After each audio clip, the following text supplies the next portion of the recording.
ஒரு மாசத்துக்கு முன்னாடி கௌதம்னு சொன்னா எல்லாரும் யாருன்னு கேட்டிருப்போம். எனக்கு உனக்கு இந்த குடும்பத்துக்கே சம்பந்தம் இல்லாத ஒரு பையன். இப்பதானே அவனையே நம்ம எல்லாருக்கும் தெரியும். அவன் குடும்பத்தை பத்தியும் நமக்கு இப்பதான் தெரியும். எங்களையும் கேட்கல, மாமா கிட்ட கூட உங்களுக்கு பிடிச்சிருக்கா என்னன்னு கூட கேட்கல. அவன் பாட்டுக்கு கௌதம் தான் உனக்குன்னு பேசி வச்சுட்டான். அதுக்கு என்னடி?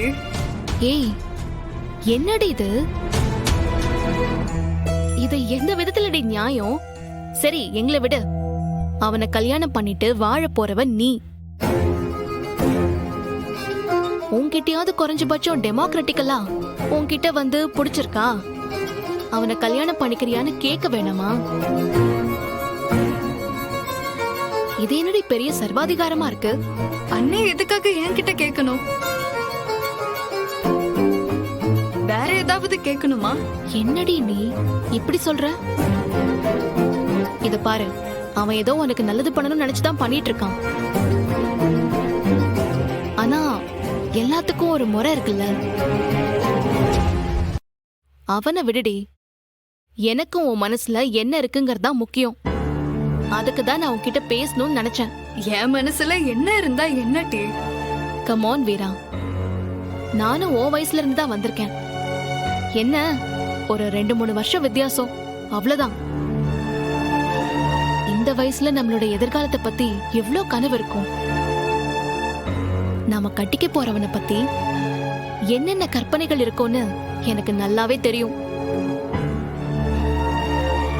இப்ப சொல்லு, அந்த மாதிரி யாரையாவது நீ மனசுல நினைச்சிட்டு இருக்கியா? புரியல. நான் யாரையாவது லவ் பண்றேனான்னு கேக்குறியா? அந்த மாதிரிதான் வச்சுக்கோயேன்.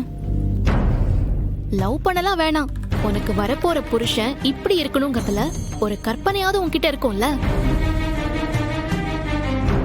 அத உன் அண்ணன் கிட்ட உன்னால சொல்ல முடியாது, என்கிட்ட சொல்லலாம்ல.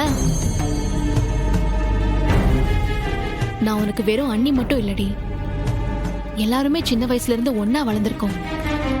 வாடி போடின்னு நம்ம அடிச்சு புடிச்சு விளையாடி இருக்கோம். ஒருத்தருக்கு ஒருத்தர் சப்போர்ட்டா இருந்திருக்கோம்.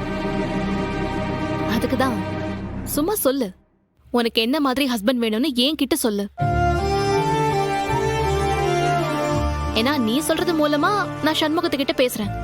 பரணி, உன்கிட்ட எப்படி சொல்றதுன்னு எனக்கு தெரியல.